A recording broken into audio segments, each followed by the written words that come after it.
ಆಗಿದ್ದಂತ ದ್ವೇಷ ಭಾಷಣ ವಿರೋಧಿ ಬಿಲ್ ಇದನ್ನ ಹೇಗಾದ್ರೂ ಮಾಡಿ ಸದನದ ಒಳಗಡೆ ಪಾಸ್ ಮಾಡಬೇಕು ಅಂತ ಹೇಳಿ ಕಾಂಗ್ರೆಸ್ ಅಂದ್ಕೊಂಡಿತ್ತು. ಪರಿಷತ್ ಹಾಗೆ ವಿಧಾನಸಭೆಯಲ್ಲಿ ಪಾಸ್ ಆಗಿದೆ. ಈಗ ರಾಜ್ಯಪಾಲರ ಅಂಗಳದಲ್ಲಿ ದ್ವೇಷ ಭಾಷಣ ವಿರೋಧಿ ಬಿಲ್ ಇದೆ. ಬಿಜೆಪಿ ಸುತಾರಾಮ್ ಇದನ್ನ ಒಪ್ಪೋದಕ್ಕೆ ರೆಡಿ ಇಲ್ಲ. ರಾಜ್ಯಪಾಲರ ಮನವೊಲಿಸುವಂತ ಪ್ರಯತ್ನವನ್ನ ಮಾಡಲು ಹೊರಟಿದೆ. ಈ ಕುರಿತಾಗಿ ಇಲ್ಲಿವರೆಗೂ ನಡೆದಂತ ಅಪ್ಡೇಟ್ಸ್ ಏನು, ಈ ವರದಿ ನೋಡಿ. ಪ್ರಸ್ತಾವನೆ ಮಂಡಿಸಲಾಗಿದೆ. ಅದನ್ನೀಗ ಸಭೆ ಮತ್ತು ದಾಖಲಾತಿಯಾನೆ 20 ಸಾಲಿನ ಕರ್ನಾಟಕ ದ್ವೇಷ ಭಾಷೆ ಮತ್ತು ದ್ವೇಷಗಳ ಅಪರಾಧಗಳ ಪ್ರತಿಬಂಧ ವಿಧೇಯಕವನ್ನು ಈ ಸಭೆ ಅಂಗೀಕರಿಸಬೇಕು.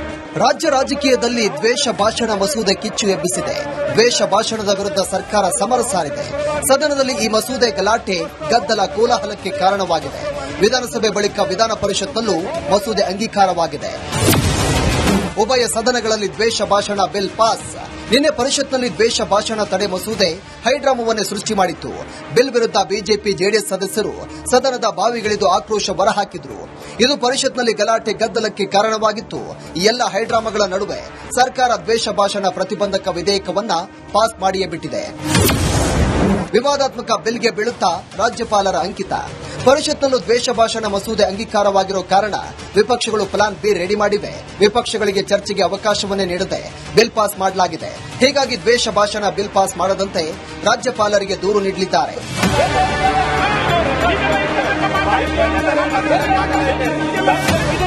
ಹಾಗೇನಾದರೂ ರಾಜ್ಯಪಾಲರಿಗೆ ವಿಪಕ್ಷಗಳು ದೂರು ಕೊಟ್ಟರೆ ಮುಖ್ಯ ಕಾರ್ಯದರ್ಶಿಗಳಿಂದ ಗವರ್ನರ್ ವರದಿ ತರಿಸಿಕೊಳ್ಳಲಿದ್ದಾರೆ. ಸದನದಲ್ಲಿ ಬಿಲ್ ಪಾಸ್ ಆಗಿದ್ದೇಗೆ ಅಂತ ರಾಜ್ಯಪಾಲರು ಪರಿಶೀಲನೆ ಮಾಡಲಿದ್ದಾರೆ. ಬಳಿಕ ದ್ವೇಷ ಭಾಷಣ ಮಸೂದೆಗೆ ಅಂಕಿತ ಹಾಕದೆ ರಾಜ್ಯಪಾಲರು ರಿಜೆಕ್ಟ್ ಮಾಡಬಹುದು. ಸದ್ಯಕ್ಕೆ ಗವರ್ನರ್ ತಾವರ್ ಚಂದ್ ಗೆಹ್ಲೋಟ್ ಏನ್ ಮಾಡ್ತಾರೆ ಅನ್ನೋದೇ ಸದ್ಯದ ಕುತೂಹಲ. Bureau report, republic Kannada.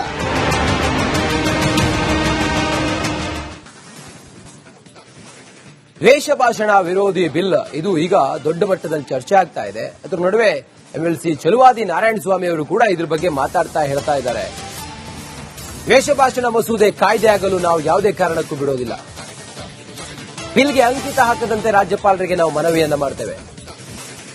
Republic ಕನ್ನಡಕ್ಕೆ ಚಲುವಾದಿ ನಾರಾಯಣಸ್ವಾಮಿ ಹೇಳಿಕೆಯನ್ನು ಕೊಟ್ಟಿದ್ದಾರೆ. ಇದು ಪ್ರಜಾಪ್ರಭುತ್ವ ವಿರೋಧಿ ಮತ್ತು ಮಾರಕವಾದ ಬಿಲ್. ಇದು ಕಾಯ್ದೆ ಆಗೋದಕ್ಕೆ ಬಿಡೋದಿಲ್ಲ ಅಂತೇಳಿ ಹೇಳಿದ್ದಾರೆ ಚಲುವಾದಿ ನಾರಾಯಣಸ್ವಾಮಿ. ಬನ್ನಿ ಏನ್ ಹೇಳಿದ್ದಾರೆ ರಿಪಬ್ಲಿಕ್ ಕನ್ನಡಕ್ಕೆ ಮಾತಾಡ್ತಾ ಬನ್ನಿ ನೋಡೋಣ. ದ್ವೇಷ ಭಾಷಣದ ಬಿಲ್ ಎರಡೂ ಸದನದಲ್ಲೂ ಕೂಡ ಪಾಸ್ ಆಗಿರತಕ್ಕಂಥದ್ದು. ವಿಧಾನಸಭೆ ಮತ್ತು ವಿಧಾನ ಪರಿಷತ್ ಎರಡೂ ಕಡೆ ಆ ಬಿಲ್ ಪಾಸ್ ಆಗಿದೆ. ಇನ್ನು ಬಿಜೆಪಿ ಮುಂದಿನ ನಡೆ ಏನು ಅನ್ನೋಂಥದ್ದು ಬಹಳ ಕುತೂಹಲ ಇದೆ. ಈ ಬಗ್ಗೆ ಮಾತನಾಡಲಿಕ್ಕೆ ನಮ್ಮ ಜೊತೆ ಮೇಲ್ಮನೆ ವಿಪಕ್ಷ ನಾಯಕರಾದಂತಹ ಚಲುವಾದಿ ನಾರಾಯಣಸ್ವಾಮಿ ಅವರಿದ್ದಾರೆ. ಅವ್ರನ್ನ ಮಾತಾಡ್ತಾ ಹೋಗ್ತೀನಿ. ಸರ್, ಈ ಬಿಲ್ ಅನ್ನ ಈಗಾಗಲೇ ಎರಡೂ ಸದನದಲ್ಲೂ ಕೂಡ ಪಾಸ್ ಮಾಡಿಕೊಂಡಿದೆ ಬಹುಮತದ ಆಧಾರದ ಮೇಲೆ. ಸೊ ಇದನ್ನ ಮುಂದಿನ ಹೋರಾಟ ಯಾವ ರೀತಿ ಮಾಡುತ್ತೆ ಬಿಜೆಪಿ? ನೋಡಿ, ಇದು ರಾಜಕಾರಣಿಗಳನ್ನ, ಸರ್ಕಾರವನ್ನ ವಿರೋಧಿಸತಕ್ಕಂತ, ನಿಂದಿಸತಕ್ಕಂತ, ಅದು ಬೇರೆ ಬೇರೆ ಸಂಘಟನೆಗಳವರನ್ನ ಎಲ್ಲರನ್ನೂ ಅಣಿಯಲಿಕ್ಕೆ ಮಾಡಿರತಕ್ಕಂತ ಬಿಲ್ಲು. ಇದನ್ನ ನಾವು ಸ್ಪಷ್ಟವಾಗಿ ಹೇಳಿದ್ದೇವೆ. ಆದರೂ ಕೂಡ ಅವರಿಗೆ ಮೆಜಾರಿಟಿ ಇದೆ. ಅದರಿಂದಾಗಿ ಇವತ್ತು ಅವರು ಪಾಸ್ ಮಾಡ್ಕೊಂಡಿರಬಹುದು. ಇದು ಇಲ್ಲಿಗೆ ಉಳಿಯೋದಿಲ್ಲ. ಈಗಾಗಲೇ ದೇಶದಲ್ಲಿ ಬಿಎನ್ಎಸ್ ಆಕ್ಟ್ ಅನ್ನ ತರಲಾಗಿದೆ ಅನ್ನುವಂಥದ್ದು ಒಂದು ಕಡೆ, ಜೊತೆಯಲ್ಲಿ ಕೆಳಮನೆಯಲ್ಲೂ ಕೂಡ ಚರ್ಚೆಗೆ ಅವಕಾಶವನ್ನು ಮಾಡಿಕೊಡ್ಲಿಲ್ಲ. ಈ ಬಗ್ಗೆ ಏನಾದರೂ ರಾಜ್ಯಪಾಲರಿಗೆ ಗಮನಕ್ಕೆ ತಂದು ಈ ಬಿಲ್ ಜಾರಿಗೆ ತರೋದು ಬೇಡ ಅನ್ನುವಂಥದ್ದು ಏನಾದರೂ ಮನವಿಯನ್ನು ಮಾಡ್ತೀರಾ ಅಂತ? ಖಂಡಿತವಾಗಿಯೂ. ನೋಡಿ, ಈಗಾಗಲೇ ದ್ವೇಷ ಭಾಷಣ ಯಾರೇ ಮಾಡಿದ್ರು ಅದನ್ನ ಹತ್ತಿಕ್ಕಲಿಕ್ಕೆ ಮತ್ತೆ ಅವರಿಗೆ ಶಿಕ್ಷೆ ಕೊಡಲಿಕ್ಕೆ ಹಲವು ಕಾನೂನುಗಳಿದೆ. ಅದನ್ನೇ ಬಿಎನ್ಎಸ್ ಅಡಿಯಲ್ಲೂ ಕೂಡ ನನ್ನ ಮೇಲೇನೆ ಇವತ್ತು ನಾನು ದ್ವೇಷ ಭಾಷಣ ಮಾಡದೇ ಇದ್ರೂ ಕೂಡ ನನ್ನ ಮೇಲೇನೆ ಏನು ಎಫ್ಐಆರ್ ಆಯಿತು, ನಾನ್ ಬೇಲೆಬಲ್ ಆಯಿತು, ಇದೆಲ್ಲವನ್ನೂ ಕೂಡ ಆ ಕಂಪ್ಲೇಂಟ್ ಅಲ್ಲೂ ಕೂಡ ನಾನು ದ್ವೇಷ ಭಾಷಣ ಮಾಡಿದ್ದೀನಿ ಅಂತಂದಿಲ್ಲ. ಮುಂದೆ ಇಂಥದ್ದು ಆಗೋ ಸಂದರ್ಭ ಇದೆ ಅಂತ ಹೇಳ್ಕೊಂಡು ಒಂದು ಇದು ಕೊಟ್ಟಿದ ತಕ್ಷಣನೇ ನನ್ನನ್ನೇ ನಾನ್ ಬೇಲೆಬಲ್ ಮಾಡಿದ್ರು. ಇದನ್ನ ನಿದರ್ಶನವಾಗಿ ನಾನು ಕೊಟ್ಟು ಯಾವ ರೀತಿ ಮಿಸ್ಯೂಸ್ ಮಾಡಬಹುದು ನೀವು ಅನ್ನೋದನ್ನು ಕೂಡ ಮನವರಿಕೆ ಮಾಡಿಕೊಟ್ಟಿದ್ದೀನಿ. ಇಷ್ಟಾದ್ರೂ ಕೂಡ ಅವರು ಹಠಕ್ಕೆ ಬಿದ್ದು ಇದನ್ನು ಮಾಡಿದ್ದಾರೆ. ಇದನ್ನ ನಾವು ಹೋರಾಟವೂ ಮಾಡಬೇಕಾಗತ್ತೆ. ಇದೆಲ್ಲವನ್ನು ಯಾಕೆಂತಂದ್ರೆ ನಮ್ಮ ಮೇಲೆ ಮಾತ್ರ ಅಲ್ಲ, ನಮಗೆ ಭಯ ಇಲ್ಲ. ಇವರು ನಮ್ಮನ್ನು ಎಷ್ಟೇ ಭಯ ಪಡಿಸಿದ್ರು ನಾವು ಯಾವ ದ್ವೇಷ ಭಾಷಣವೂ ಮಾಡೋದಿಲ್ಲ, ಏನಿಲ್ಲ. ಆದ್ರೆ ನೋಡಿ, ಈ ಕಚೇರಿಯಲ್ಲೇ ಕುಳಿತು ಈ ಸದನದಲ್ಲೇ ಕುಳಿತು ಈಗ ದೇಶದ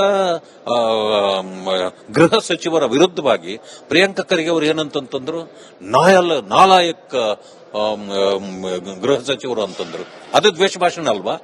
ನೀವು ಮಾಡಿ ತಂದಿರೋ ಬಿಲ್ ಯಾವುದು? ದ್ವೇಷ ಭಾಷಣದ್ದು. ದ್ವೇಷ ಭಾಷಣದ ಇದು ಬಿಲ್ಲಿನ ಮೇಲೆ ಮಾತಾಡೋದಾಗ್ಲೇನೆ ನೀವು ದೇಶದ ಗೃಹ ಸಚಿವರ ಮೇಲೆ ನೀವು ಯಾವ ದ್ವೇಷ ಭಾಷಣ ಮಾಡಲಿಲ್ವಾ? ಇದಕ್ಕೆ ಯಾರು ಹೊಣೆ? ಈಗ ಅವ್ರ ಮೇಲೆ ಏನ್ ಕ್ರಮ ಜರುಗಿಸ್ತೀರಿ? ಅವ್ರನ್ನ ಯಾವಾಗ ಅರೆಸ್ಟ್ ಮಾಡ್ತೀರಿ? ಇವತ್ತು ಮಾಡ್ಬೇಕಲ್ಲ ಅವರು. ಒಬ್ಬ ಮಂತ್ರಿ ಆದ್ರೆ ಅವ್ರಿಗೆ ಬೇರೆ ನ್ಯಾಯ, ಬೇರೆಯವ್ರಿಗೆ ಬೇರೆ ನ್ಯಾಯ ಇರುತ್ತಾ? ಸೇಮ್ ಥಿಂಗ್ ವಿಧಾನಸಭೆಯಲ್ಲೂ ಕೂಡ ಆಯ್ತು. ಬೈರತಿ ಸುರೇಶ್ ಅವರು, ಕರಾವಳಿ ಅವರು ಇರೋದೇ ಬೆಂಕಿ ಹಚ್ಚೋಕೆ ಅನ್ನೋಂಥದ್ದು ಹೇಳಿದ್ರು. ಇಲ್ಲಿ ಕೇಂದ್ರ ಗೃಹ ಸಚಿವ ಅಮಿತ್ ಶಾ ಅವರನ್ನು ಕೂಡ ನಿಂದನೆ ಮಾಡಿದ್ದಾರೆ. ಇದೆ ಈಗ ನನಗನ್ಸಂಗೆ ಇವರ ಕ್ಯಾಬಿನೆಟ್ ಅಲ್ಲೇನೆ ಅರ್ಧದಷ್ಟು ಕ್ಯಾಬಿನೆಟ್ ಮಿನಿಸ್ಟರ್ಗಳು ಇದೇನ ಜಾರಿಗೆ ಬಂದ್ರೆ ಅವರೇ ಮೊದಲು ಜೈಲಿಗೆ ಹೋಗ್ಬೇಕಾಗತ್ತೆ. ಇಂಥ ಪರಿಸ್ಥಿತಿ ಇದೆ. ಆದ್ರೆ ಏನಂತಂದ್ರೆ ನನ್ನವರನ್ನ ರಕ್ಷಿಸು, ಅಲ್ಲದವರನ್ನ ಶಿಕ್ಷಿಸು ಅನ್ನೋ ರೀತಿಯಲ್ಲಿ ಇವತ್ತು ಇವರ ಈ ಬಿಲ್ ಪಾಸ್ ಮಾಡ್ಕೊಂಡಿದ್ದಾರೆ. ಇವರು ಬೇರೆಯವರನ್ನ ಶಿಕ್ಷೆ ಕೊಡ್ಲಿಕ್ಕೆ ಮಾತ್ರವೇ ಹೊರತು ಅವರನ್ನ ಶಿಕ್ಷೆ ಕೊಡಿಸ್ಲಿಕ್ಕಲ್ಲ, ಅವರ ರಕ್ಷಣೆಗಾಗಿ ಇದನ್ನ ಬಳಕೆ ಮಾಡ್ತಾರ ಅಂತಕ್ಕಂಥದ್ದು ನನ್ನ ಅಭಿಪ್ರಾಯ. ಇದು ಮೇಲ್ಮನೆ ವಿಪಕ್ಷ ನಾಯಕರಾದಂತಹ ಛಲವಾದಿ ನಾರಾಯಣಸ್ವಾಮಿ ಅವರ ಮಾತು. ಕ್ಯಾಮ್ ಪರ್ಸನ್ ಸದಾನಂದ್ ಜೊತೆ ಚಂದ್ರಶೇಖರ್, ರಿಪಬ್ಲಿಕ್ ಕನ್ನಡ. ಭಾರಿ ಆಕ್ರೋಶಕ್ಕೆ ಕಾರಣವಾಗಿದ್ದಂತ ದ್ವೇಷ ಭಾಷಣ ವಿರೋಧಿ ಬಿಲ್, ಇದನ್ನ ಹೇಗಾದ್ರೂ ಮಾಡಿ ಸದನದ ಒಳಗಡೆ ಪಾಸ್ ಮಾಡಬೇಕು ಅಂತ ಹೇಳಿ ಕಾಂಗ್ರೆಸ್ ಅಂದ್ಕೊಂಡಿತ್ತು. ಪರಿಷತ್ ಹಾಗೆ ವಿಧಾನಸಭೆಯಲ್ಲಿ ಪಾಸ್ ಆಗಿದೆ. ಈಗ ರಾಜ್ಯಪಾಲರ ಅಂಗಳದಲ್ಲಿ ದ್ವೇಷ ಭಾಷಣ ವಿರೋಧಿ ಬಿಲ್ ಇದೆ. ಬಿಜೆಪಿ ಸುತಾರಾಮ್ ಇದನ್ನ ಒಪ್ಪೋದಕ್ಕೆ ರೆಡಿ ಇಲ್ಲ. ರಾಜ್ಯಪಾಲರ ಮನವೊಲಿಸುವಂತ ಪ್ರಯತ್ನವನ್ನ ಮಾಡಲು ಹೊರಟಿದೆ. ಈ ಕುರಿತಾಗಿ ಇಲ್ಲಿವರೆಗೂ ನಡೆದಂತ ಅಪ್ಡೇಟ್ಸ್ ಏನು, ಈ ವರದಿ ನೋಡಿ. ಪ್ರಸ್ತಾವನೆ ಮಂಡಿಸಲಾಗಿದೆ. ಅದನ್ನೀಗ ಸಭೆ ಮಧ್ಯೆ ಹಾಕುತ್ತೇನೆ. 20 ಸಾಲಿನ ಕರ್ನಾಟಕ ದ್ವೇಷ ಭಾಷೆ ಮತ್ತು ದ್ವೇಷಗಳ ಅಪರಾಧಗಳ ಪ್ರತಿಬಂಧ ವಿಧೇಯಕವನ್ನು ಈ ಸಭೆ ಅಂಗೀಕರಿಸಬೇಕು. ರಾಜ್ಯ ರಾಜಕೀಯದಲ್ಲಿ ದ್ವೇಷ ಭಾಷಣ ಮಸೂದೆ ಕಿಚ್ಚು ಎಬ್ಬಿಸಿದೆ. ದ್ವೇಷ ಭಾಷಣದ ವಿರುದ್ಧ ಸರ್ಕಾರ ಸಮರ ಸಾರಿದೆ. ಸದನದಲ್ಲಿ ಈ ಮಸೂದೆ ಗಲಾಟೆ, ಗದ್ದಲ, ಕೋಲಾಹಲಕ್ಕೆ ಕಾರಣವಾಗಿದೆ. ವಿಧಾನಸಭೆ ಬಳಿಕ ವಿಧಾನ ಪರಿಷತ್ನಲ್ಲೂ ಮಸೂದೆ ಅಂಗೀಕಾರವಾಗಿದೆ. ಉಭಯ ಸದನಗಳಲ್ಲಿ ದ್ವೇಷ ಭಾಷಣ ಬಿಲ್ ಪಾಸ್. ನಿನ್ನೆ ಪರಿಷತ್ನಲ್ಲಿ ದ್ವೇಷ ಭಾಷಣ ತಡೆ ಮಸೂದೆ ಹೈಡ್ರಾಮವನ್ನೇ ಸೃಷ್ಟಿ ಮಾಡಿತ್ತು. ಬಿಲ್ ವಿರುದ್ಧ ಬಿಜೆಪಿ, ಜೆಡಿಎಸ್ ಸದಸ್ಯರು ಸದನದ ಬಾವಿಗಿಳಿದು ಆಕ್ರೋಶ ಹೊರಹಾಕಿದ್ರು.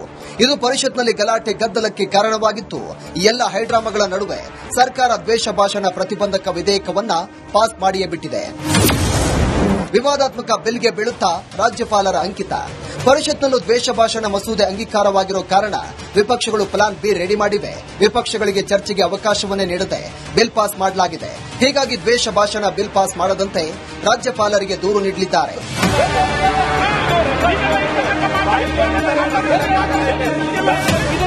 ಹಾಗೇನಾದರೂ ರಾಜ್ಯಪಾಲರಿಗೆ ವಿಪಕ್ಷಗಳು ದೂರು ಕೊಟ್ಟರೆ ಮುಖ್ಯ ಕಾರ್ಯದರ್ಶಿಗಳಿಂದ ಗವರ್ನರ್ ವರದಿ ತರಿಸಿಕೊಳ್ಳಲಿದ್ದಾರೆ.